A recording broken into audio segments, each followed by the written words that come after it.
+1 physics में next करने जा रहे हैं, that is friction is a necessary evil. Friction एक नेसेसरी इवल है।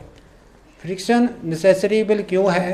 क्योंकि इसकी एडवांटेजेस और डिसएडवांटेजेस के कारण ही ये इवल है।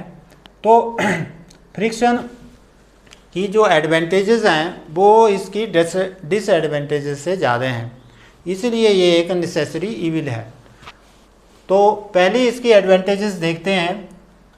लिखा हुआ है कि friction is a necessary evil due to its advantages and disadvantages. Advantages क्या हैं? Friction helps a man to walk, कि फ्रिक्शन आदमी की चलने में सहायता करता है। Second is friction help us to write on blackboard, कि फ्रिक्शन टीचर की ब्लैक बोर्ड के ऊपर लिखने में सहायता करेगा। अगर फ्रिक्शन नहीं होगा तो ब्लैक बोर्ड स्लिपरी होगा और उसके ऊपर लिखा नहीं जाएगा।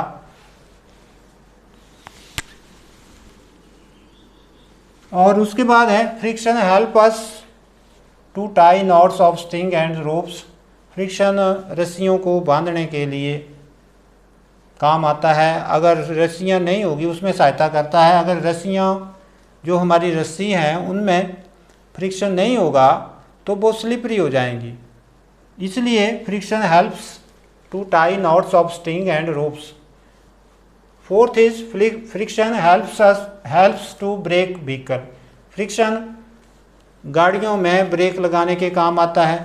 अगर आप ब्रेक लगा रहे हैं और टायर स्लिपरी हैं तो उसमें ब्रेक नहीं लगेगी, तो इसलिए टायर जब स्मूथ हो जाते हैं तो वो रिप्लेस किए जाते हैं ऐसे टायर से जिसमें ज़्यादा फ्रिक्शन हो, ज़्यादा ट्रीडिंग हो।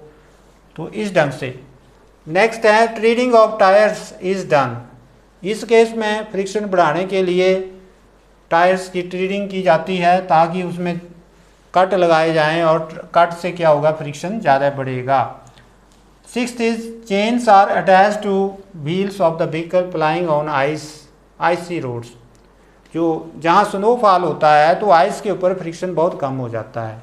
अब उस फ्रिक्शन को बढ़ाने के लिए क्या करते हैं कि जो टायर्स होते हैं उनके ऊपर चेन लपेटी जाती हैं और उस चेन के कारण फ्रिक्शन बढ़ जाता है।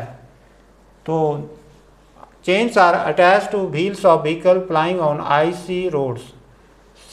सेवन्थ पॉइंट है friction helps to transmit powers.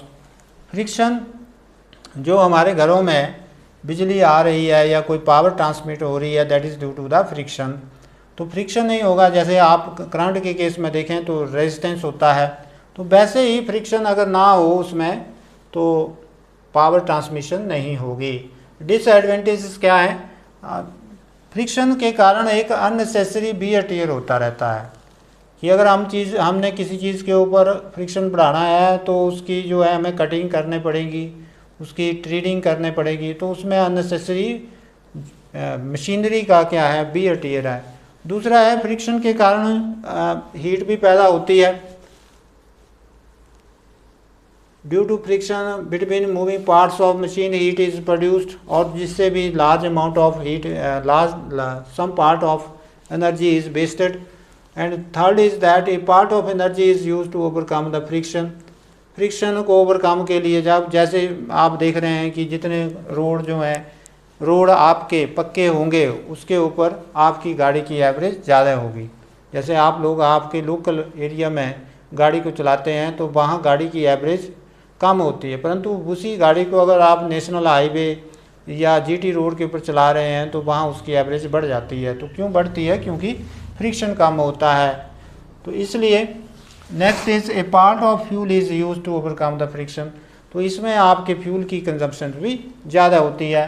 तो these are the reasons due to which you can say that friction is a necessary evil. तो इस ढंग से ये आर्टिकल आप लोगों ने करना है।